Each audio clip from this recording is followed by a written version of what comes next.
അങ്ങനെ മനു സത്യങ്ങളൊക്കെ തിരിച്ചറിയാട്ടോ. നമ്മുടെ ബാലചന്ദ്രൻ എല്ലാ കാര്യങ്ങളും മനുവിനോട് പറയുന്നുണ്ട്. എങ്ങനെയാണ് മനു കാര്യങ്ങൾ അറിയുന്നതെന്നും മനുവിനോട് ഏത് സാഹചര്യത്തിലാണ് ബാലചന്ദ്രൻ ഇക്കാര്യങ്ങളൊക്കെ പറയുന്നതെന്നും നമുക്ക് നോക്കാം. അങ്ങനെ നമ്മുടെ ശിവേട്ടനും അതുപോലെ രാജിയും മറ്റ് ഫാമിലി മെമ്പേഴ്സൊക്കെ വന്നിട്ടും നമ്മുടെ അലീനയെ പറഞ്ഞയക്കാൻ ബാലചന്ദ്രൻ കൂട്ടാക്കിയില്ലല്ലോ. അത് കാരണം അവരങ്ങനെ ദേഷ്യത്തിൽ തിരിച്ചു പോവാണ്. നിയമപരമായിട്ട് മുന്നോട്ട് നീങ്ങാം എന്നുള്ളൊരു ധാരണയിലാണ് അവർ പോകുന്നത്. അതിനുശേഷം രേവതിക്കുട്ടിയെ വിളിച്ച് കാര്യങ്ങളൊക്കെ അലീന പറഞ്ഞ് മനസ്സിലാക്കുകയും ചെയ്യുന്നുണ്ട് കേട്ടോ. അങ്ങനെ അച്ഛൻ നാട്ടിലേക്ക് വന്ന വാർത്ത അറിഞ്ഞിട്ടാണ് നമ്മുടെ മനു ജോലിസ്ഥലത്ത് നിന്ന് വീട്ടിലേക്ക് വരുന്നുണ്ട്. അപ്പം അച്ഛൻ മാത്രമല്ല കൊച്ചച്ഛനും മറ്റു ബന്ധുക്കളും ഒക്കെ വന്നിട്ടുണ്ടെന്നുള്ളത് മനുവിന് അറിയാം. അങ്ങനെ മനു വീട്ടിലേക്ക് വരികയാണ്. വീട്ടിലേക്ക് വന്ന ഉടനെ തന്നെ അച്ഛനെ കെട്ടിപ്പിടിച്ച് സന്തോഷം പങ്കുവെക്കുകയൊക്കെ ചെയ്യുന്നുണ്ട് കേട്ടോ. അങ്ങനെ അച്ഛനോട് മനു ചോദിക്കുന്നുണ്ട്, അച്ഛൻ ഇത്ര ധൃതി പിടിച്ച് വന്നത് എന്തിനാണെന്നൊക്കെ എനിക്ക് മനസ്സിലായി, എന്നിട്ട് വന്ന കാര്യം വല്ലതും നടന്നോ എന്ന് ചോദിക്കുമ്പോൾ അതൊക്കെ നമുക്ക് സംസാരിക്കാം, എനിക്ക് നിന്നോടും കുറച്ച് കാര്യങ്ങൾ ഡീറ്റെയിൽ ആയിട്ട് സംസാരിക്കാനുണ്ട്, നീ ഒന്ന് പോയി ഫ്രഷ് ആയിട്ട് വാ, എന്തെങ്കിലുമൊക്കെ കഴിക്കുക, അതിനുശേഷം നമുക്ക് സംസാരിക്കാം എന്ന് പറയാട്ടോ. അപ്പോൾ രാജീവും അവിടെ നിൽക്കുന്നത് കണ്ടിട്ട് മനു ചോദിക്കുന്നുണ്ട്, ആ കൊച്ചച്ഛനും വന്നിട്ടുണ്ടെന്ന് എനിക്കറിയാം, കൊച്ചച്ഛൻ വന്നിട്ട് ഒരു തവണ വന്നിട്ട് ആകെ പ്രശ്നമാക്കി വെച്ച് പോയതല്ലേന്ന് ചോദിക്കുമ്പോൾ ഞാൻ എന്ത് പ്രശ്നമാക്കി, ഞാൻ എന്നോട് പറഞ്ഞ കാര്യം ഞാൻ നടപ്പിലാക്കിയിട്ടല്ലേ പോയത്, അതുകൊണ്ടല്ലേ ഇപ്പം കൂടുതൽ പ്രശ്നം വഷളായത്. കൊച്ചച്ഛൻ അന്ന് അങ്ങനെയൊക്കെ ചെയ്തത് കൊണ്ട് ഒരു ഹോം നേഴ്സ് ആയിരുന്ന ആ പെൺകുട്ടി ഇപ്പോൾ മകളായി, അങ്കിള് സ്വന്തം മകളായി അംഗീകരിച്ചില്ലേ, ഇനിയിപ്പോൾ അതിൻ്റെ ബാക്കിയായിട്ട് എന്ത് ചെയ്യാനാണ്, ഇനിയിപ്പോൾ എന്താ നിങ്ങൾക്കൊക്കെ ചെയ്യാൻ പറ്റുക എന്നൊക്കെ ചോദിക്കുന്നുണ്ട്. അപ്പോഴും ശിവേട്ടൻ പറയുന്നുണ്ട്, മനു നീ പോയിട്ടൊന്ന് ഫ്രഷ് ആയിട്ട് വാ, അതിനുശേഷം ബാക്കി കാര്യങ്ങൾ നമുക്ക് സംസാരിക്കാം എന്ന് പറഞ്ഞ് മനുവിനെ പറഞ്ഞയക്കാം കേട്ടോ. അങ്ങനെ മനു പോയതിനു ശേഷം രാജീവൻ ശിവേട്ടനോട് പറയുന്നുണ്ട്, ഈ മനു ആണ് ഇതിൻ്റെ ഒക്കെ പുറകിൽ നിൽക്കുന്നത്, മനു അവർക്ക് കൂടി സപ്പോർട്ടായിട്ടാണ് നിൽക്കുന്നത്, മനു ശരിക്കും നമ്മുടെ കൂടെ അല്ലേ നിൽക്കേണ്ടത് ശിവേട്ട, എന്താണ് ഇവൻ ഇങ്ങനെ ആയിപ്പോയത് എന്ന് ചോദിക്കുമ്പോൾ അവൻ അങ്ങനെ ഒരു പ്രത്യേക ടൈപ്പാണ്, നമുക്ക് സംസാരിച്ച് നോക്കാം അവൻ്റെ അടുത്ത് എന്ന് പറയുന്നുണ്ട് ശിവേട്ടൻ കേട്ടോ. അപ്പോൾ രാജീവ് പറയുന്നുണ്ട്, ഞാൻ കഴിഞ്ഞ പ്രാവശ്യം വന്നപ്പോൾ അവൻ എന്നെ ഒരുപാട് എതിർത്തതാണ്, എന്നെ ഒരു സപ്പോർട്ടും അവൻ ചെയ്തിട്ടില്ല, അങ്കിള് പോയി ചെയ്താൽ, കൊച്ചച്ഛൻ പോയി ചെയ്തു കഴിഞ്ഞാൽ എല്ലാം പ്രശ്നവും കൊള്ളാവും, വെറുതെ അതിൽ പോയി തല വെക്കാൻ നിൽക്കണ്ട എന്നൊക്കെ എന്നോട് കുറേ പറഞ്ഞതാണ്. ഇതിപ്പോൾ അവൻ പറഞ്ഞതുപോലെ തന്നെ വരികയും ചെയ്തു, പ്രശ്നങ്ങൾ കൂടുതൽ വഷളാവുകയാണ് ചെയ്തത്. പക്ഷേ ഇവൻ എന്താണ് നമുക്ക് സപ്പോർട്ടായിട്ട്, എനിക്ക് തോന്നുന്നു മനു ഒന്ന് സപ്പോർട്ട് ചെയ്ത് നമുക്ക് സപ്പോർട്ട് ചെയ്ത് നിന്ന് ബാലചന്ദ്രനോട് സംസാരിച്ചിട്ടുണ്ടെങ്കിൽ തീർച്ചയായിട്ടും ഈ പ്രശ്നം പരിഹരിക്കാൻ പറ്റുമെന്ന് തോന്നുന്നു. ശിവേട്ടൻ അവനോടൊന്ന് സംസാരിക്കും, അയാളോടൊന്ന് പോയി സംസാരിക്കാൻ, ബാലചന്ദ്രനോടൊന്ന് സംസാരിക്കാൻ പറ മനുവിൻ്റെ അടുത്ത് എന്ന് പറയണം, വരട്ടെ അവനൊന്ന് ഫ്രഷായി വരട്ടെ, എന്നിട്ട് നമുക്ക് സംസാരിക്കാം എന്ന് പറയുന്നുണ്ട് കേട്ടോ. അങ്ങനെ പിന്നീട് കാണിക്കുന്നത് എല്ലാവരും കൂടെ ഡൈനിങ് ടേബിളിൽ ഇരുന്ന് ഫുഡ് കഴിക്കുന്നതാണ്. മനു ഉണ്ട്, ഹരിയുണ്ട്, അതുപോലെ കമലയും അഞ്ജുവും അതുപോലെ ശിവേട്ടനും രാജീവും ഒക്കെ ഇരുന്നിട്ടാണ് ഭക്ഷണം കഴിക്കുന്നത് കേട്ടോ. ആ സമയത്ത് ശിവേട്ടൻ മനുവിനോട് പറയുന്നുണ്ട്, ഞങ്ങൾ ഇന്ന് നെടുമ്പുരയ്ക്കൽ പോയിരുന്നു, കടപ്പാട്ടൂർ പോയിരുന്നു എന്ന് പറയട്ടോ. എന്നിട്ട് എന്തായി, നിങ്ങൾ പോയ കാര്യം നടന്നോ എന്ന് ചോദിക്കണം. അതെന്താ മനു നീ അങ്ങനെ ഒരു ആക്കി ചോദിക്കുന്നത് എന്ന് ചോദിക്കട്ടെ രാജീവ്. ഞാൻ അങ്ങനെ ആക്കി ചോദിച്ചതല്ല കൊച്ചാ, നിങ്ങൾ പോയ കാര്യം എന്തായി, സക്സസ് ആയോ എന്ന് അറിയാൻ വേണ്ടി ചോദിച്ചതാണ്. അത് സക്സസ് ആയില്ല എന്നുള്ള വിവരം ആ സമയത്ത് തന്നെ നീ അറിഞ്ഞിട്ടുണ്ടാവുമല്ലോ. ഞാൻ അറിഞ്ഞിട്ടൊന്നുമില്ല എന്ന് പറയണം. പിന്നെ നീ ഇന്നെ ആ സമയത്ത് തന്നെ ഒന്നുകിൽ അലീന അല്ലെങ്കിൽ ബാലചന്ദ്രൻ വിളിച്ച എല്ലാ കാര്യങ്ങളും പറഞ്ഞിട്ടുണ്ടാകും എന്ന് പറയുമ്പോൾ എന്നെ ആരും വിളിച്ചില്ല കൊച്ചച്ഛൻ വെറുതെ തെറ്റിദ്ധരിക്കുകയാണ്, ഞാൻ അങ്ങനെ എപ്പോഴും അവരെ വിളിക്കാറോ അവരെന്നെ വിളിക്കാറോ അങ്ങനെയൊന്നുമില്ല എന്ന് പറയട്ടോ. അപ്പോൾ ശിവേട്ടൻ പറയുന്നുണ്ട്, ഞങ്ങൾ പോയി അയാളോട് കുറേ സംസാരിച്ചു, പക്ഷേ അയാളൊരു യുദ്ധത്തിനെന്ന പോലെയാണ് തയ്യാറായിട്ട് ഞങ്ങളുടെ അടുത്തേക്ക് വന്നത്, ഭയങ്കര ശരിക്കും പറഞ്ഞാൽ ഒരു കാണ്ടാമൃഗം കുത്താനൊക്കെ വരുന്നത് പോലെ, എന്തിനാ എൻ്റെ വീട്ടിലേക്ക് വന്നത്, എന്തിനാണ് എന്നോട് എതിർക്കാൻ വന്നത്, ധൈര്യം ഉണ്ടെങ്കിൽ വാടാ എന്നുള്ളൊരു ഭാവത്തിലാണ് ബാലചന്ദ്രൻ ഞങ്ങളെ നേരിട്ടത്, അയാൾ ഇങ്ങനെയൊന്നും ആയിരുന്നില്ല എന്ന് പറയട്ടോ. ശരിയാണ്, ബാലചന്ദ്രൻ അങ്കിൾ ഇങ്ങനെയൊന്നും ആയിരുന്നില്ല, അങ്കിൾ ഒരു സാധു മനുഷ്യനാണ്, അങ്കിളിനെ ഇങ്ങനെയൊക്കെ ആക്കി മാറ്റിയത് വൈജയന്തി തന്നെയാണെന്ന് പറയട്ടോ. ഇതേ കണ്ടോ ശിവേട്ട, ഇവൻ ഇപ്പോഴും വൈജയെ കുറ്റം പറഞ്ഞുകൊണ്ടിരിക്കുന്നത് എന്ന് പറയാണ് രാജീവ്. ഞാൻ കുറ്റം പറയും, ഞാൻ കണ്ട കാര്യങ്ങളാണ് പറയണത്, ഒരിക്കൽ പോലും വൈജയന്തി അങ്കിളിന് ഒരു സമാധാനം കൊടുത്തിട്ടില്ല, ഒരു സ്വാതന്ത്ര്യം അല്ലെങ്കിൽ ഒരു നല്ലൊരു ജീവിതം അവർ തമ്മിൽ ഉണ്ടായിട്ടില്ല, നിങ്ങൾ കാണുന്നത് പോലും ഒന്നുമല്ല എന്ന് പറയട്ടോ. പിന്നെ എന്താണ് നിനക്കറിയാവുന്നത് എന്ന് ചോദിക്കുമ്പോൾ എനിക്കൊന്നും അറിയത്തില്ല, ഞാൻ മനസ്സിലാക്കിയ കുറച്ച് കാര്യങ്ങളുണ്ട്, വൈജയന്തി വിചാരിച്ച കാര്യം നടക്കണം എന്നുള്ളൊരു വാശിയാണ്, എന്തൊക്കെ സംഭവിച്ചാലും വൈജാൻറ്റി പറയുന്ന കാര്യം നടക്കണം, വൈജാൻറ്റീൻ്റെ ഇഷ്ടം നടക്കണം, അത് മാത്രമേ എല്ലാവരും കേൾക്കാവൂ. അങ്കിളിനെ പോലും അങ്ങനെ ഒരു അടിമയാക്കി വെച്ചിരിക്കുകയായിരുന്നു ഇത്രയും നാളും. അങ്കിൾ എന്തൊക്കെയോ കാരണങ്ങൾ കൊണ്ട് ഇത്രയും നാളും അതിങ്ങനെ ഒരു യൂസ്ഡ് പോലെ അതങ്ങനെ അനുഭവിച്ചു പോന്നു. പക്ഷെ ഇപ്പോൾ അങ്കിളിന് എന്തോ ഒരു കാര്യം ശരിക്കും പറ്റിയിട്ടുണ്ട്. അതുകൊണ്ടാണ് ഇങ്ങനെയൊക്കെ പെരുമാറുന്നത്. വൈജയന്തിയുടെ എന്തോ ഒരു സ്വഭാവം, എന്തോ ഒരു കാര്യം, അവർ തമ്മിലുള്ള എന്തോ ഒരു ക്ലാഷ്, വളരെ സീരിയസ് ആയ ഒരു ക്ലാഷ് ഉണ്ട്. അല്ലാതെ നിങ്ങൾ അലീനെ പറഞ്ഞയച്ചത് കൊണ്ട് ഈ പ്രശ്നം തീരുമെന്നൊന്നും എനിക്ക് തോന്നുന്നില്ല എന്ന് പറയാട്ടോ. അലീനെ പറഞ്ഞയച്ചത് കൊണ്ട് പ്രശ്നം തീരുകയോ തീരില്ലേ എന്നുള്ളതും നമ്മളിപ്പോൾ നോക്കണ്ട. അലീനെ വൈജയ്ക്ക് ഇഷ്ടമല്ല, അവളെ പറഞ്ഞയക്കാം. അത് മാത്രമാണ് അവൾ നമ്മളോട് ആവശ്യപ്പെട്ട ഒരു കാര്യം. അത് നമ്മൾ നടത്തി കൊടുക്കണം എന്ന് പറയാണ് ശിവേട്ടൻ. അച്ഛൻ ശ്രമിച്ചു നോക്കിയില്ലേ ഇന്ന്, എന്നിട്ട് എന്താണ് ഉണ്ടായത്, വല്ലതും നടന്നോ എന്ന് ചോദിക്കുമ്പോൾ ഇന്ന് നടന്നില്ലായിരിക്കാം, പക്ഷെ ഞങ്ങൾ വേറൊരു രീതിയിൽ മൂവ് ചെയ്യാൻ പോവുകയാണെന്ന് പറയാട്ടോ. അതെന്താ ഇനി വേറൊരു രീതി എന്ന് ചോദിക്കുന്നുണ്ട് മനു. ഞങ്ങൾ കോടതി വഴി ഒന്ന് മൂവ് ചെയ്യാൻ പോവാണ്, കേസൊക്കെ ആയിട്ട് അവളെ എങ്ങനെയെങ്കിലും പിടിച്ചിറക്കാൻ. എന്ത് പറഞ്ഞ് നിങ്ങൾ കേസ് കൊടുക്കും എന്ന് പറയുമ്പോൾ ഒരു അഭിസാരികയെ, ഒരു വ്യഭിചാരിണിയെ വീട്ടിൽ വിളിച്ചു കൊണ്ടുവന്ന് കയറ്റി മക്കൾക്കും ഭാര്യയ്ക്കും ബുദ്ധിമുട്ടുണ്ടാക്കുന്നു എന്ന് പറഞ്ഞ് കേസ് കൊടുക്കുമെന്ന് പറയാണ് രാജ്യം. നാണമില്ലേ കൊച്ചച്ച ഇങ്ങനെയൊക്കെ സംസാരിക്കാൻ? ആ പെൺകുട്ടിയെ നിങ്ങളെല്ലാവരും കണ്ടതല്ലേ, നിങ്ങൾക്ക് അറിയാവുന്നതല്ലേ?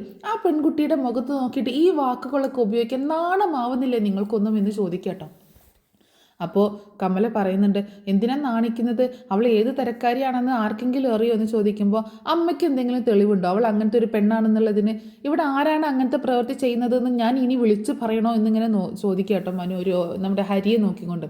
അപ്പോൾ ഹരി ഇങ്ങനെ തല താഴ്ത്തുന്നുണ്ട്. അപ്പോൾ കമല വളരെ ദേഷ്യത്തോടു കൂടിയിട്ട് ഹരിയെ നോക്കുന്നുണ്ട് കേട്ടോ. അപ്പോൾ ഹരി അങ്ങനെ ഒരു കുഴപ്പം ഒപ്പിച്ച് വെച്ചേക്കല്ലേ. അപ്പോൾ രാജീവ് പറയുന്നുണ്ട്, നിങ്ങൾ ഇനി ഇവിടെ അതിനു വേണ്ടി തല്ലുകൂടണ്ട, ഞങ്ങൾ എന്താണെങ്കിലും കോടതി വഴി മൂവ് ചെയ്യാൻ തീരുമാനിച്ചു എന്ന് പറയണം. കൊച്ചച്ഛൻ കോടതി വഴിയോ ഇനി സുപ്രീം കോടതി വഴിയോ ഹൈക്കോടതി വഴി ഏത് കോടതി വഴി വേണമെങ്കിലും കൊച്ചച്ഛൻ മൂവ് ചെയ്തോ. കൊച്ചച്ഛൻ ഇവിടെ തോറ്റു പോവുകയുള്ളൂ, കൊച്ചച്ഛനും അച്ഛനും ഒക്കെ ഇവിടെ തോറ്റു പോവത്തേ ഉള്ളൂ. അങ്കിളുടെ മുന്നിൽ നിങ്ങൾക്ക് പിടിച്ചു നിൽക്കാൻ പറ്റത്തില്ല എന്ന് പറയണ്ട. അതെന്താ നിനക്ക് അത്രയ്ക്ക് ഉറപ്പ്? നിനക്കറിയാവോ എന്താണ് അവർ തമ്മിലുള്ള പ്രശ്നം, എന്താ റീസൺ എന്ന് ചോദിക്കുമ്പോൾ ഇതുവരെയും അങ്കിളോ അല്ലെങ്കിൽ അലീനയോ എന്നോട് ഒരു കാര്യവും പറഞ്ഞിട്ടില്ല, ഞാൻ ചോദിച്ചിട്ടുമില്ല. എന്നോട് പറയേണ്ട കാര്യമാണെങ്കിൽ അവർ എന്നോട് പറയും എന്നുള്ളൊരു വിശ്വാസം എനിക്കുണ്ട്. ഞാൻ അറിയേണ്ട കാര്യമാണെങ്കിൽ അറിയേണ്ട സമയത്ത് അവരത് പറയും. അതുവരെ എന്താണ് നിങ്ങളുടെ പ്രശ്നം എന്ന് ചോദിച്ച് അവരുടെ മുന്നിൽ പോയി എനിക്കിങ്ങനെ ചോദിച്ച് നിൽക്കേണ്ട കാര്യമില്ല. അതുകൊണ്ട് ഞാൻ ചോദിച്ചിട്ടുമില്ല, അവരെന്നോട് പറഞ്ഞിട്ടുമില്ല എന്ന് പറയാട്ടോ. അപ്പോൾ എന്നാൽ പിന്നെ നീ കൂടുതൽ ഈ പ്രശ്നത്തിൽ ഇടപെടേണ്ട, ഞങ്ങൾക്കറിയാം ഇതെങ്ങനെ സോൾവ് ചെയ്യണമെന്ന് ഞങ്ങൾക്കറിയാം എന്ന് പറയാണ് രാജീവൻ. ഓക്കെ ശരി, നിങ്ങൾ നിങ്ങളുടെ ഇഷ്ടം പോലെ ചെയ്തോ എന്ന് പറയുമ്പോൾ ശിവേട്ടൻ പറയുന്നുണ്ട്, അങ്ങനെയല്ല മനു, നീ ഒരു കാര്യം ചെയ്യ്, നീ നാളെ ഒന്ന് വീട്ടിലേക്ക് പോയിട്ട് ഒന്ന് അവിടെ കടപ്പാട്ടൂർ പോയിട്ട് ഒന്ന് സംസാരിക്കുക. അവസാന ശ്രമം എന്ന പോലെ നീ ഒന്ന് സംസാരിക്കുക ബാലചന്ദ്രനോട്. എന്നിട്ടും അയാൾ അടുക്കുന്നില്ല എന്നുണ്ടെങ്കിൽ നമുക്ക് വേറെ എന്തെങ്കിലും വഴി നോക്കാം എന്നൊക്കെ പറയണം. ആ സമയത്ത് മനു ചോദിക്കുന്നുണ്ട്, അല്ല അച്ഛാ, അച്ഛന് ചിന്തിക്കാനുള്ളൊരു ബുദ്ധിയൊക്കെ ഇല്ലേ? അച്ഛനൊന്ന് ചിന്തിച്ചു നോക്കിയേ. ആ അലീന അവിടെ നിന്നിട്ട് വൈജാൻറ്റിക്ക് മാത്രമാണ് പ്രശ്നം, അവളെ കൊണ്ട് വേറെ ആർക്കും ഒരു ബുദ്ധിമുട്ടില്ല. പിന്നെ എന്താണ് റീസൺ ഇങ്ങനെ അവളെ അവിടെ നിന്ന് പറഞ്ഞയക്കാനായിട്ടെന്ന് ചോദിക്കുമ്പോൾ ഇനിയിപ്പോൾ അതൊന്നും നമ്മൾ ആലോചിക്കണ്ട. വൈജയ്ക്ക് ഇഷ്ടമല്ല, ആ ഒരു കാരണം മാത്രം നമ്മൾ നോക്കിയാൽ മതി. വൈജയുടെ കുടുംബജീവിതം നന്നായിട്ടിരിക്കണം, അത് മാത്രമാണ് ലക്ഷ്യം എന്ന് പറയണം. ശരി, ഞാൻ സംസാരിച്ച് നോക്കാം അങ്കിളിൻ്റെ അടുത്ത്. ഞാൻ ഇതിനു മുൻപും ഞാൻ സംസാരിച്ചതാണ്. അന്നേരം അങ്കിളും എന്നോട് പറഞ്ഞത് ഒരിക്കലും അവളെ പറഞ്ഞയക്കാൻ സാധിക്കത്തില്ല എന്നാണ്. അതിൻ്റെ റീസൺ എന്താണെന്നൊന്നും എനിക്കറിയത്തില്ല. എന്താണെങ്കിലും ഞാൻ സംസാരിക്കാം അങ്കിളിൻ്റെ അടുത്ത് എന്ന് പറയുന്നുണ്ട് കേട്ടോ മനു. പിന്നീട് കാണിക്കുന്നത് മനു മുത്തശ്ശിയുടെ അടുത്തേക്ക് ചെല്ലുന്നതാണ്. മുത്തശ്ശിയാണെങ്കിൽ ആകെ വിഷമിച്ചാണ് ഇരിക്കുന്നത് കേട്ടോ. കൊല്ലപ്പള്ളിയിലായതുകൊണ്ട് തന്നെ കമല വേണ്ട രീതിയിലൊന്നും മൈൻഡ് ചെയ്യുന്നൊന്നുമില്ല മുത്തശ്ശിയെ. മരുന്നും കാര്യങ്ങളും കൊടുക്കുകയോ അല്ലെങ്കിൽ ക്ലീനാക്കിയ നേരത്തിന് സമയത്തിനൊന്നും ഭക്ഷണം കൊടുക്കുകയോ അങ്ങനെ ഒന്നും ചെയ്യുന്നില്ല കേട്ടോ. അപ്പോൾ അതിൻ്റെയൊക്കെ ഒരു ബുദ്ധിമുട്ട് മുത്തശ്ശിക്ക് ഉണ്ട്. അങ്ങനെ മനുവിനെ കണ്ടപ്പോൾ മുത്തശ്ശിക്ക് ഭയങ്കര സന്തോഷവും സങ്കടമൊക്കെ വരും കേട്ടോ. മനു മുത്തശ്ശിയുടെ അവസ്ഥ കണ്ടില്ലേടാ നീ എന്നൊക്കെ ചോദിച്ച് മനു ഇങ്ങനെ സങ്കടപ്പെടുകയാണ്.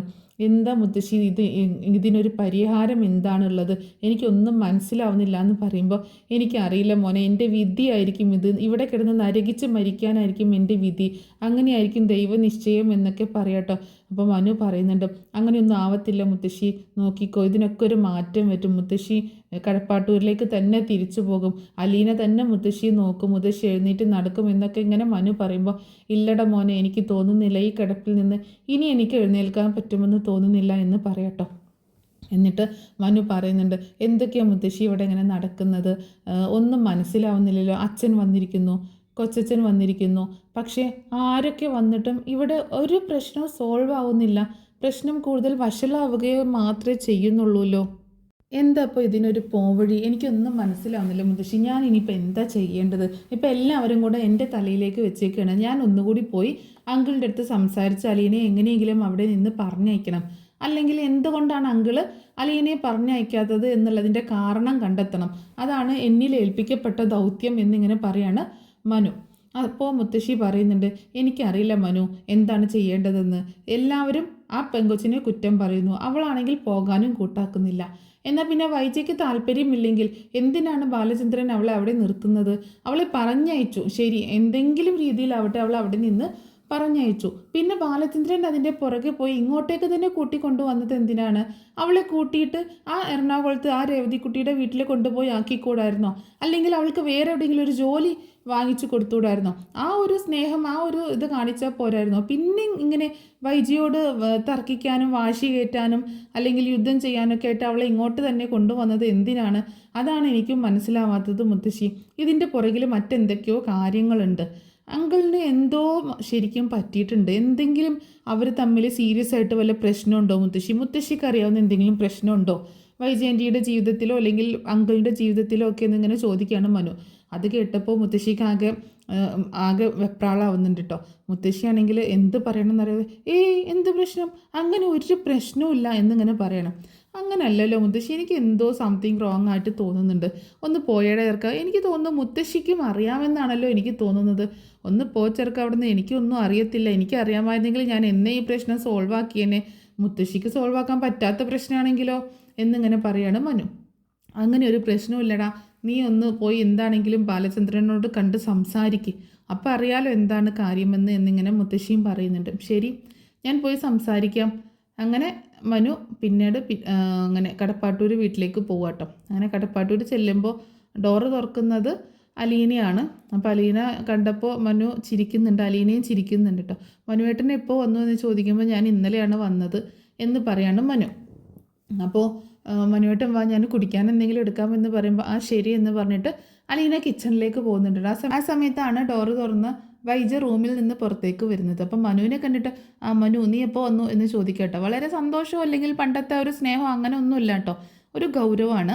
കാരണം മനുവിനോട് ഇത്തിരി ദേഷ്യമുണ്ട്. മനു ആണല്ലോ അലീനയെ കൂട്ടി കൊണ്ടുവന്നത്. വേണ്ട വേണ്ട എന്ന് പറഞ്ഞിട്ടും അതൊന്നും അംഗീകരിക്കാതെ മനു ആണ് അവളെ ഇവിടെ നിർത്തുന്നത്.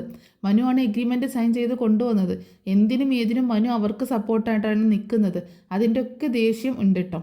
അപ്പോൾ നീ എപ്പോൾ വന്നു എന്ന് ചോദിക്കുമ്പോൾ ഞാൻ ഇന്നലെ വന്നു ആൻറ്റി എന്ന് പറയണം. ശരി എന്ന് പറഞ്ഞിട്ട് പിന്നെ വൈജു ഒന്നും ചോദിക്കുന്നില്ല കേട്ടോ. അന്നേരം എന്തെങ്കിലും മിണ്ടണല്ലോ എന്നുള്ള രീതിയിൽ മനു ചോദിക്കുന്നുണ്ട്, രോഹിത്തും ബബിതയും കൃഷ്ണയ്ക്ക് എന്തും ആൻറ്റി എന്ന് ചോദിക്കുമ്പോൾ കൃഷ്ണ ട്യൂഷന് പോയി, ബബിതയ്ക്ക് സ്പെഷ്യൽ ക്ലാസ് ഉണ്ടെന്ന് പറഞ്ഞിട്ട് വന്നിട്ടില്ല, രോഹിത്ത് പുറത്തേക്കെങ്ങാനും പോയതാണ് എന്ന് പറയാണ് വൈജ. പിന്നെ വൈജു ചോദിക്കുന്നുണ്ട്, നീ എന്താ മനു വന്ന്, പ്രത്യേകിച്ച് എന്തെങ്കിലും ഉണ്ടോ എന്നിങ്ങനെ ചോദിക്കുമ്പോൾ ഞാൻ ചുമ്മാ വന്നാണ്, അങ്കിളിനൊന്ന് കാണാം സംസാരിക്കാമെന്ന് കരുതിയിട്ട് വന്നതാണ് എന്ന് പറയട്ടോ. ഇനിയിപ്പോൾ നിങ്ങളൊക്കെ സംസാരിച്ച് എന്താക്കിയിട്ടും കാര്യമൊന്നുമില്ല, നിൻ്റെ അങ്കിള് ഇവിടെ ഭയങ്കര സംഭവമാക്കി വെച്ചേക്കല്ലേ അവളെ എന്നൊക്കെ പറയുന്നുണ്ട് മനുവിൻ്റെ അടുത്ത് വൈജേട്ടോ. അപ്പോഴാണ് അലീന മനുവിനുള്ള ചായയും കൊണ്ട് വരുന്നത് കേട്ടോ. അപ്പം ചായ കൊണ്ടുപോയി കൊടുക്കുമ്പോൾ അലീനയെ ഇങ്ങനെ രൂക്ഷമായിട്ട് നോക്കുകയാണ് വൈജേട്ടോ. അങ്ങനെ മനു ആ ചായ വാങ്ങിച്ച് കുടിക്കുകയും ചെയ്യുന്നുണ്ട്. കുടിച്ചതിന് ശേഷം അലീന അവിടെ നിന്ന് പോകുന്നുണ്ട് കേട്ടോ, അവിടെ ഇങ്ങനെ നിൽക്കുന്നില്ല, വൈജ ഉള്ളതുകൊണ്ടാണ്. അപ്പോൾ മനുവിനോട് വൈജ പറയുന്നുണ്ട്, ഞാനേ കുറച്ച് ജോലിയുണ്ട് മനു എന്ന് പറഞ്ഞിട്ട് വൈജ പിന്നെ അവിടെ നിന്ന് പോവാട്ടോ. ആ സമയത്ത് അലീന വരുന്നുണ്ട്. അലീന വന്നിട്ട് മനുവേട്ടൻ എന്താ പ്രത്യേകിച്ച് വെറുതെ വന്നാണോ ചോദിക്കുമ്പോൾ വെറുതെ വന്നതാണ്, അല്ല മുത്തശ്ശി ഉണ്ടാകുമ്പോഴാണ് മനുവേട്ടൻ വന്നിരുന്നത്, ഇപ്പോൾ മുത്തശ്ശി ഇല്ലല്ലോ എന്ന് പറയുമ്പോൾ മുത്തശ്ശി ഇല്ലെങ്കിലും താനില്ല ഇവിടെ, എനിക്ക് തന്നെ കാണണ്ടേ എന്ന് പറയാട്ടോ. കാരണം അവർ തമ്മിലൊരു ഇഷ്ടം ഓൾറെഡി പറഞ്ഞു കഴിഞ്ഞതാണ്. മനു അലീനയുടെ അടുത്ത് ചോദിച്ചിട്ടുണ്ട് ഇങ്ങനെ ഒരു ഇഷ്ടമുണ്ട്, പക്ഷേ ഒരു മറുപടി അലീന കൊടുത്തിട്ടില്ല. അതിനിടയ്ക്കാണ് ഇങ്ങനെ ഒരുപാട് പ്രശ്നങ്ങളൊക്കെ ഉണ്ടായത്. അങ്ങനെ മനു ചായയൊക്കെ കുടിച്ച് അങ്ങനെ കുറച്ച് നേരം അവർ സംസാരിച്ചതിന് ശേഷം ഞാൻ അങ്കിളിനൊന്ന് കാണട്ടെ, അങ്കിളിനോട് കുറച്ച് കാര്യങ്ങളൊക്കെ സംസാരിക്കാനുണ്ട് എന്ന് പറയണം. എന്താ മനുവേട്ടൻ, എൻ്റെ പ്രശ്നമാണോ എന്ന് ചോദിക്കുമ്പോൾ താനാണല്ലോ ഇവിടുത്തെ മെയിൻ പ്രശ്നം, അപ്പോൾ പിന്നെ തൻ്റെ കാര്യം സംസാരിക്കണ്ടേ എന്ന് പറയാണ് മനു. ഞാൻ കാരണം മനുവേട്ടനും ഇപ്പോൾ വലിയ ബുദ്ധിമുട്ടായല്ലേ എന്ന് ചോദിക്കുമ്പോൾ വലിയ ബുദ്ധിമുട്ടായി, ഒന്ന് ഇവിടുന്ന് പോയി തരാവോ, ശല്യം ഒഴിഞ്ഞു പോയി തരാവോ എന്നൊക്കെ മനു കളിയാക്കി ചോദിക്കുമ്പോൾ എനിക്കറിയാം മനുവേട്ട, എല്ലാവരുടെ മനസ്സിലും അങ്ങനെ തന്നെയാണ് ആഗ്രഹം എന്നുള്ളത്. പക്ഷെ എന്ത് ചെയ്യാൻ പറ്റും, ഈ ശല്യം ഇവിടുന്ന് പോയി കിട്ടുന്നില്ലല്ലോ, എത്രയൊക്കെ പോവാൻ നോക്കിയിട്ടും പറഞ്ഞയക്കാൻ നോക്കിയിട്ടും അതിനൊന്നും സാധിക്കുന്നില്ലല്ലോ എന്ന് പറയണം. ഞാൻ ചുമ്മാ പറഞ്ഞതാടോ, താൻ എനിക്ക് ശല്യമൊന്നുമല്ല, ഒരിക്കലും താൻ എനിക്ക് ശല്യമാവത്തില്ല, അങ്ങനെ എപ്പോഴെങ്കിലും ഞാൻ പറഞ്ഞിട്ടുണ്ടോ എന്നൊക്കെ ചോദിക്കുമ്പോൾ ഇല്ല മനുവേട്ട, എനിക്കറിയാം മനുവേട്ടൻ ചുമ്മാ പറഞ്ഞതാണെന്ന്, എന്നാലും ഞാൻ എൻ്റെ മനസ്സിലൊരു വിഷമം പറഞ്ഞു എന്ന് മാത്രമേ ഉള്ളൂ എന്ന് പറയാണ് അലീന. ശരി, എന്നാൽ ഞാൻ അങ്കിളിനെ ഒന്ന് കണ്ടിട്ട് വരാമെന്ന് പറഞ്ഞിട്ട് മനു മുകളിലേക്ക് ചെല്ലാട്ടോ. അങ്ങനെ മനു ഡോറിൽ നോക്ക് ചെയ്യുന്ന സമയത്ത് കയറിപ്പോര് എന്ന് പറയുന്നുണ്ട് ബാലചന്ദ്രൻ. മനുവിനെ കണ്ടിട്ട് മനുവോ നീ എപ്പോൾ വന്നു എന്ന് ചോദിക്കുമ്പോൾ ഞാൻ ഇന്നലെ വന്നതാ അങ്കിളെ. എന്തായി, എന്തുണ്ട് കൊല്ലപ്പള്ളിയിൽ വിശേഷം എന്ന് ചോദിക്കുകയാണ്. കൊല്ലപ്പള്ളിയിൽ എന്തുട്ട വിശേഷം അങ്കിളെ എന്ന് ചോദിക്കുക കേട്ടോ. അല്ല, അവിടെ ഭയങ്കര വിശേഷമാണല്ലോ, ഇവിടെ കുറച്ച് വിസ്താരത്തിനും വാദപ്രതിവാദത്തിനൊക്കെ കുറച്ച് ആൾക്കാർ ഒരു പട തന്നെ വന്നിരുന്നു, എന്നിട്ട് നിന്നോടൊന്നും പറഞ്ഞില്ലേ അവിടെ ഉള്ളവർ എന്ന് ചോദിക്കുമ്പോൾ പറഞ്ഞിരുന്നു. എന്നിട്ട് പിന്നെ എന്താ നീ വന്നേ, അവർ നിന്നെ പറഞ്ഞു വിട്ടതായിരിക്കും ഒന്നുകൂടി സംസാരിക്കാനായിട്ടല്ലേ, എന്താണ് എൻ്റെ മനസ്സ് മാറിയോ, എൻ്റെ തീരുമാനം എന്താണെന്ന് അറിയാനൊക്കെ ആയിട്ട് പറഞ്ഞു വിട്ടതായിരിക്കും അല്ലേ എന്ന് ചോദിക്കുമ്പോൾ അങ്ങനെയൊന്നും അല്ല അങ്കിളെ, ഞാൻ ഇടയ്ക്ക് അങ്കിളിനെ കാണാനും ഇങ്ങോട്ടേക്ക് വരാറില്ലേ, അത് അമ്മ ഉണ്ടായിരുന്നപ്പോഴല്ലേ മുത്തശ്ശിയെ കാണാനെന്നും പറഞ്ഞ് നീ വന്നിരുന്നത്. അല്ലാത്തപ്പോഴും എനിക്ക് വരാലോ, അതാരെ കാണാനാ, അല്ലാത്തപ്പോഴും നിനക്ക് വരാം എന്ന് പറയുന്നത്. അതിപ്പോൾ അങ്കിളുണ്ട്, ആൻറ്റി ഉണ്ട്, ബബിതയുണ്ട്, കൃഷ്ണയുണ്ട്, രോഹിത് ഉണ്ട്, പിന്നെ ആരാ, അലീനയും ഉണ്ട്. ലാസ്റ്റ് പറഞ്ഞ ആളെ കാണാനാണ് നീ ഇവിടേക്ക് വരുന്നത് എന്നുള്ളത് എനിക്ക് നന്നായിട്ട് അറിയാം മനു, നിൻ്റെ മനസ്സിലിരിപ്പ് എനിക്ക് നന്നായിട്ട് അറിയാം. ഞാൻ നിന്നോട് ഫോണിലൂടെ പറഞ്ഞതല്ലേ, നിൻ്റെ മുറപ്പെണ്ണാണ്, നീ കെട്ടിക്കോന്ന്. അങ്കിൾ എന്തൊക്കെയാ പറയണത്, ഫോണിലൂടെ അങ്കിൾ പലതും അങ്ങനെ പറഞ്ഞു, പക്ഷേ അങ്കിൾ ഇപ്പോഴും ആ ഒരു ചിന്തയിൽ തന്നെയാണോ, അങ്കിൾ എന്തൊക്കെ ഇവിടെ കാണിച്ചു കൂട്ടണമെന്ന് ചോദിക്കുമ്പോൾ നീയും എന്നെ ക്വസ്റ്റ്യൻ ചെയ്യാൻ വന്നതാണോടാ മനു എന്ന് ചോദിക്കുകയാണ്. അയ്യോ ഞാനില്ലേ, ഞാൻ അങ്കിളിനെ ക്വസ്റ്റ്യൻ ചെയ്യാനോ വിസ്താരം ചെയ്യാനോ ഒന്നിനും ഞാനില്ല. ഇത് അങ്കിളിൻ്റെ വീട്, അങ്കിളിൻ്റെ കൊട്ടാരം, അങ്കിളിൻ്റെ ഏകാധിപത്യം അങ്ങനെയൊക്കെ അല്ലേ. അതേടാ മനു, എൻ്റെ വീടാണ്, എൻ്റെ ഏകാധിപത്യമാണ് ഇവിടെ നടക്കുന്നത്. ശരി, ഞാൻ അതിലേക്കൊന്നും കടക്കുന്നേ ഇല്ല എന്ന് പറയുമ്പോൾ എന്തെങ്കിലും ഒരു വഴിയുണ്ടെങ്കിൽ അതിലൂടെ ആ ഒരു അധികാരത്തിലേക്ക് അല്ലെങ്കിൽ ആ ഒരു സ്വാതന്ത്ര്യത്തിലേക്ക് കടക്കാൻ പറ്റുന്ന ഒരേ ഒരാൾ, കൊല്ലപ്പള്ളിയിലെ ഒരേ ഒരാൾ എന്ന് പറഞ്ഞിട്ടുണ്ടെങ്കിൽ അത് നീ മാത്രമാണ് മനു എന്ന് പറയാണ് ബാലചന്ദ്രൻ. അപ്പോൾ മനു ചോദിക്കുന്നുണ്ട്, അല്ല അങ്കിളെ, കഴിഞ്ഞ ദിവസം അവരെല്ലാവരും കൂടെ വന്നു, ഒരുപാട് പ്രശ്നമൊക്കെ ഉണ്ടാക്കി, അങ്കിള് കൊച്ചച്ഛനെ തല്ലി എന്നൊക്കെ പറഞ്ഞു. തല്ലുകൊള്ളിത്തരം പറഞ്ഞു കഴിഞ്ഞാലേ, അമ്മ അതിരി വാക്കുകൾ നാവിൽ നിന്ന് വന്നു കഴിഞ്ഞാൽ തല്ലി ഞാൻ 2 കരണം പൊട്ടിച്ചേനെ. ശിവേട്ടൻ തടഞ്ഞിട്ടില്ല എന്നുണ്ടെങ്കിൽ രാജീവൻ്റെ 2 കവിളും എൻ്റെ കൈ പതിഞ്ഞേനെ, 2 കവിളിലും, പല്ലും വേണമെങ്കിൽ തറയിൽ കിടന്നേനെ. അമ്മ അതിൽ വർത്തമാനാണ് അവൻ പറഞ്ഞത്, നീ കേട്ടില്ലല്ലോ എന്താണെന്ന്. എനിക്ക് കേൾക്കണ്ടെങ്കിലേ എന്തെങ്കിലും ആവട്ടെ എന്ന് പറയുമ്പോൾ എന്തെങ്കിലും ആവട്ടെ എന്നല്ല, അലീനയെ ചേർത്ത് എന്നെ ചേർത്ത് വളരെ മോശമായിട്ടാണ് സംസാരിച്ചത്. അതും എൻ്റെ മക്കൾ നിൽക്കുമ്പോൾ, ഞാനും അവളും തമ്മിൽ ഏത് തരത്തിലുള്ള ബന്ധമാണെന്ന് നിനക്കറിയില്ല എന്ന് ചോദിക്കുമ്പോൾ എനിക്കറിയാം മകളെ, എന്തിനാണ് മറ്റുള്ളവരെ ബോധ്യപ്പെടുത്തേണ്ട ഇതെന്ന് ചോദിക്കണം. എനിക്ക് ആരെയും ബോധ്യപ്പെടുത്തേണ്ട ആവശ്യമില്ല. എൻ്റെ മനസ്സിൽ അവൾ എൻ്റെ മോളാണ്, അവളുടെ മനസ്സിൽ ഞാൻ അവളുടെ അച്ഛനാണ്, അതിലപ്പുറം ഞങ്ങൾക്ക് ആരെയും ബോധ്യപ്പെടുത്തേണ്ട കാര്യമില്ല എന്ന് പറയാണ്. അപ്പോൾ മനു പറയുന്നുണ്ട്, അത് എനിക്കറിയാം മകളെ, എനിക്കത് പകൽ വെളിച്ചം പോലെ എനിക്ക് ബോധ്യപ്പെട്ട ഒരു കാര്യമാണ്. അങ്കിളിന് എനിക്ക് അറിയാവുന്നതല്ലേ, അങ്കിൾ ഒരു കുഴപ്പത്തിലേക്കും പോവില്ല എന്നുള്ളത് 100 അല്ല 110% എനിക്കറിയാം എന്ന് പറയുമ്പോൾ എനിക്കങ്ങനെ ആരുടെ സർട്ടിഫിക്കറ്റ് ഒന്നും വേണ്ട മനു എന്ന് പറയണം ബാലചന്ദ്രൻ. അതല്ല അങ്കിളെ, ഞാൻ സർട്ടിഫിക്കറ്റ് തന്നതൊന്നുമല്ല, എൻ്റെ വിശ്വാസമാണ്, അത് എനിക്ക് അറിയാം. ഓരോരുത്തരെ കാണുമ്പോൾ നമുക്ക് പെട്ടെന്ന് മനസ്സിലാക്കാൻ പറ്റുള്ളൂ, അതുപോലെയാണ് അങ്കിൾ എന്ന് എനിക്കറിയാം എന്ന് പറയുമ്പോൾ അങ്ങനെ എല്ലാവരെയും നമുക്ക് പെട്ടെന്ന് മനസ്സിലാക്കാൻ പറ്റില്ല മനു എന്ന് പറയട്ടോ. അതെന്താ അങ്കിൾ അങ്ങനെ പറഞ്ഞതെന്ന് ചോദിക്കുമ്പോൾ കഴിഞ്ഞ 23 വർഷക്കാലമായിട്ട് ഇതുവരെ മനസ്സിലാക്കാൻ പറ്റാത്തൊരു വ്യക്തിയുണ്ട് എൻ്റെ ജീവിതത്തിൽ എന്ന് പറയണം. അപ്പോൾ അത് ഏകദേശം മനുവിന് മനസ്സിലാവുന്നുണ്ട് കേട്ടോ, ആരെയാണ് ഉദ്ദേശിക്കുന്നത് എന്നുള്ളത്.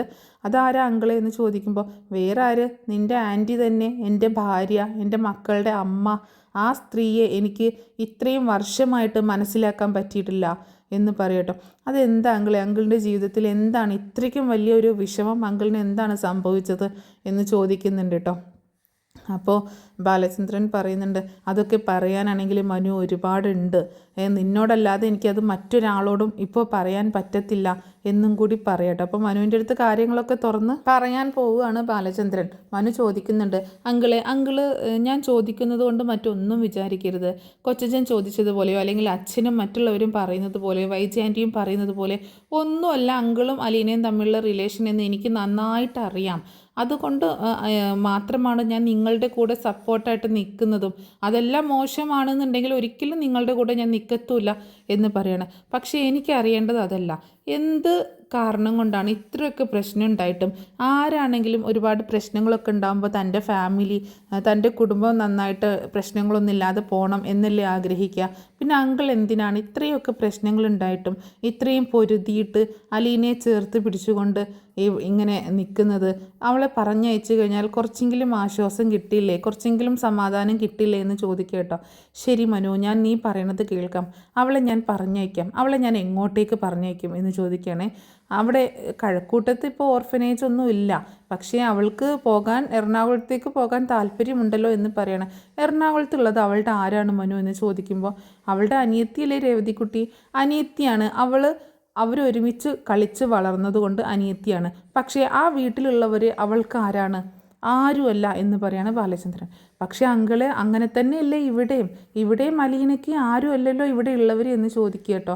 ആര് പറഞ്ഞു ഇവിടെ ഉള്ളവർ അലീനയ്ക്ക് ആരുമല്ല എന്നുള്ളത്? അലീനയുടെ രക്തബന്ധമാണ് ഈ വീടുമായിട്ട് എന്ന് പറയണം. അങ്കിൾ എന്തൊക്കെയാണ് ഈ പറയണത്? എനിക്കൊന്നും മനസ്സിലാവുന്നില്ല. അലീനയുമായിട്ട് രക്തബന്ധമോ എന്ന് ചോദിക്കുമ്പോൾ അപ്പോൾ മനു ചോദിക്കുന്നുണ്ട്, അതെന്താ അങ്കിൾ അങ്ങനെ പറഞ്ഞത് എന്ന് ചോദിക്കുമ്പോൾ, മനു ഞാൻ അന്ന് നിന്നോട് പറഞ്ഞു നിൻ്റെ മുറപ്പെണ്ണാണ്, നിനക്ക് വേണമെങ്കിൽ കല്യാണം കഴിക്കാമെന്ന് പറഞ്ഞു. അത് ഞാൻ വെറുതെ പറഞ്ഞതല്ല. ശരിക്കും നിൻ്റെ മുറപ്പെണ്ണാകണമെങ്കിൽ അവൾ ആരുടെ മകളായിരിക്കണം? എൻ്റെ മകളാണോ ആവേണ്ടത് എന്ന് ചോദിക്കുകയാണ്. അല്ല പിന്നെ ആരുടെ മകളായിരിക്കണം? ആൻറ്റിയുടെ മകളായിരിക്കണം. അതെ, വൈജ വിവാഹത്തിന് മുൻപ് പ്രസവിച്ച കുഞ്ഞാണ് അലീന എന്ന് പറയട്ടോ. അങ്കിൾ എന്തൊക്കെയാണ് പറയണത്? എനിക്കൊന്നും മനസ്സിലാവുന്നില്ല എന്ന് പറയുമ്പോൾ അതാണ് മനു സത്യം. ആ ഒരു സത്യമാണ് ഇപ്പോൾ നിലനിൽക്കുന്നത്, നമ്മുടെ മുന്നിൽ വന്ന് നിൽക്കുന്നത് അലീന എന്ന പെൺകുട്ടി എന്ന് പറയാണ്. ഇതൊക്കെ എന്താ അങ്കിളെ, എനിക്കൊന്നും മനസ്സിലാവുന്നില്ല എന്ന് പറയുമ്പോൾ മനുവിനോട് ആ ഫോണിൽ റെക്കോർഡിങ്സ് എടുത്ത് കേൾപ്പിച്ച് കൊടുക്കുന്നുണ്ട് കേട്ടോ ബാലചന്ദ്രൻ. നീ ഇതൊന്ന് കേട്ട് നോക്ക് എന്ന് പറഞ്ഞിട്ട് രേവതിക്കുട്ടിയായിട്ടുള്ള റെക്കോർഡിങ്സ് കേൾപ്പിച്ച് കൊടുക്കുകയാണ്. അത് കേട്ട് മനു ആകെ ഷോക്കായിട്ട് നിൽക്കുകയാണ്. പിന്നീട് ബാലചന്ദ്രൻ അതിൻ്റെ സത്യാവസ്ഥ അറിയാനായിട്ട് നീലഗിരിയിൽ പോയതും ഗംഗാധരമേനോനെ കണ്ടതും പിന്നീട് തിരിച്ചു വന്ന് ഹാർട്ട് അറ്റാക്കായ ആ കാര്യങ്ങൾ മൊത്തം ഇങ്ങനെ പറഞ്ഞ് മനുവിനെ അങ്ങനെ കേൾപ്പിക്കായിട്ട് പറഞ്ഞ് കൊടുക്കുകയാണ് ആ സ്റ്റോറി മുഴുവനായിട്ട്. ഇതെല്ലാം കൂടി കേട്ടിട്ട് മനു ആകെ ഷോക്കടിച്ച് ഇങ്ങനെ തരിച്ച് നിൽക്കില്ലേ, ആകെ ഒരു മരവിപ്പിലാണ് മനു നിൽക്കുന്നത്. അന്നേരം മനുവിൻ്റെ അടുത്ത് ബാലചന്ദ്രൻ ചോദിക്കുന്നുണ്ട്, ഇനി നീ പറ മനു, ഞാൻ അലീനയെ എന്ത് ചെയ്യണം? ഞാൻ റോഡിലേക്ക് തള്ളിക്കളയണോ? അതോ ഇവിടെ വന്ന ആ നരാധമന്മാർക്ക് മുന്നിൽ ഞാൻ അവളെ ഇട്ട് കൊടുക്കണോ? അവളെ കൊല്ലാക്കൊല ചെയ്യാനായിട്ട്? അവളെ ഞാൻ എൻ്റെ മകളായിട്ടാണ്, അവൾ വൈജയുടെ മകളല്ല മനു, എൻ്റെ മകളാണ്. വൈജ എന്നെ വഞ്ചിച്ചവളാണ്, എന്നെ ചതിച്ചവളാണ്, ഇത്രയും വർഷക്കാലം എന്നെ വഞ്ചിച്ചവളാണ്. അവളോട് ഞാൻ ഒരിക്കലും ക്ഷമിക്കത്തില്ല. പക്ഷേ അതിന് ഈ പാവം പെൺകുട്ടി എന്ത് പഴിച്ചു? എന്ത് തെറ്റാണ് അവൾ ചെയ്തത്? വൈജിയുടെ വയറ്റിൽ ജനിച്ചു എന്നതല്ലാതെ മറ്റൊരു തെറ്റോ ഞാൻ അവളിൽ കാണുന്നില്ല. അതുകൊണ്ട് അവളെ ചേർത്ത് പിടിക്കുകയല്ലേ മനു വേണ്ടത് നമ്മൾ എന്ന് ചോദിക്കട്ടോ. ഈ കാര്യങ്ങളൊക്കെ കേട്ടതോട് കൂടിയിട്ട് മനുവിന് പിന്നെ മറുത്തൊരു വാക്ക് പറയാനില്ല. മനു ബാലചന്ദ്രൻ്റെ കൈ പിടിച്ച ആ ഷോൾഡറിലേക്ക് ആ തല ചായച്ചും കൊണ്ട് പൊട്ടിക്കരയാട്ടോ. എന്ത് പറഞ്ഞ് മനുവിനെ ആശ്വസിപ്പിക്കണമെന്ന് ബാലചന്ദ്രനും അറിയില്ല. അങ്ങനെ മനു കുറച്ച് നേരം അങ്ങനെ ആകെ ഒരു ഷോക്കിൽ ഇങ്ങനെ നിൽക്കുകയാണ്. അങ്ങനെ മനു ഈ സത്യങ്ങളൊക്കെ അറിഞ്ഞ ആ ഷോക്കിലാണ്. അപ്പോൾ ബാലചന്ദ്രൻ പറയുന്നുണ്ട്, ഇനി നീ സ്വസ്ഥമായിട്ടിരുന്ന് ആലോചിക്കുക. ഇത് നമ്മളിൽ ഒതുങ്ങേണ്ട കാര്യമാണ്. നിനക്ക് വേണമെങ്കിൽ നിൻ്റെ വീട്ടിൽ പോയിട്ട് പറയാം, പക്ഷേ നീ അത് ചെയ്യത്തില്ല എന്ന് എനിക്കറിയാം. പക്ഷേ നമ്മൾ ഇനി അവളെ കൂടുതൽ സുരക്ഷിതമാക്കി പിടിക്കണം. അവളെ ഒരിക്കലും മറ്റുള്ളവർക്ക് വിട്ടുകൊടുക്കരുത് എന്ന് പറയുമ്പോൾ, അങ്കിളിന് മാത്രമേ ഇത്രയൊക്കെ കാര്യങ്ങൾ ചെയ്യാൻ പറ്റത്തുള്ളൂ. ഇത്രയൊക്കെ ഒരു ക്ഷമയുള്ള, ഇത്രയൊക്കെ ഒരു നല്ല മനസ്സിനുടമയായ അങ്കിളിന് മാത്രമേ അവളെ ചേർത്ത് പിടിക്കാൻ പറ്റത്തുള്ളൂ. ഒരിക്കലും അവളെ വിട്ട് കളയരുതെങ്കിലേ, ആർക്കും അവളെ വിട്ട് കൊടുക്കരുത്. നമുക്കവളെ വേണം, നമുക്കവളെ ചേർത്ത് പിടിക്കണമെന്ന് മനുവും ബാലചന്ദ്രന് വാക്ക് കൊടുക്കണം. അങ്ങനെ എന്താണെങ്കിലും ഇപ്പോൾ ബാലചന്ദ്രൻ്റെ സംഘത്തിൽ ഒരാൾ കൂടി വന്നിരിക്കുകയാണ്. ഇപ്പോൾ മനു കൂടി ആ കാര്യങ്ങളൊക്കെ അറിഞ്ഞിട്ട് ഓൾറെഡി മനു ആ സംഘത്തിലുണ്ട്, ആ കൂട്ടിലുണ്ട്. പക്ഷേ ഇപ്പോൾ എല്ലാ കാര്യങ്ങളും തിരിച്ചറിഞ്ഞുകൊണ്ട് ഇപ്പോൾ കൃഷ്ണമോൾക്ക് അറിയാം, ഇപ്പോൾ മനുവിനും അറിയാം. അപ്പോൾ എല്ലാവരും ഇനി ഒരു സെറ്റായിട്ട് അലീനയ്ക്ക് വേണ്ടിയിട്ട് സംരക്ഷണ കവചം ഒരുക്കാനാണ് പോകുന്നത്. പക്ഷെ അപ്പോഴും പ്രശ്നം വഷളായി കൊണ്ടിരിക്കുകയാണ്. വൈജ ആകെ പ്രശ്നത്തിലേക്ക് കടക്കുകയാണ്. ഭയങ്കര ടെററാവുന്നുണ്ട് വൈജ. അപ്പോൾ അതിൻ്റെയൊക്കെ സ്റ്റോറി നമ്മൾ നെക്സ്റ്റ് ഒരു എപ്പിസോഡിൽ പറഞ്ഞ് അപ്ലോഡ് ചെയ്യുന്നതായിരിക്കും.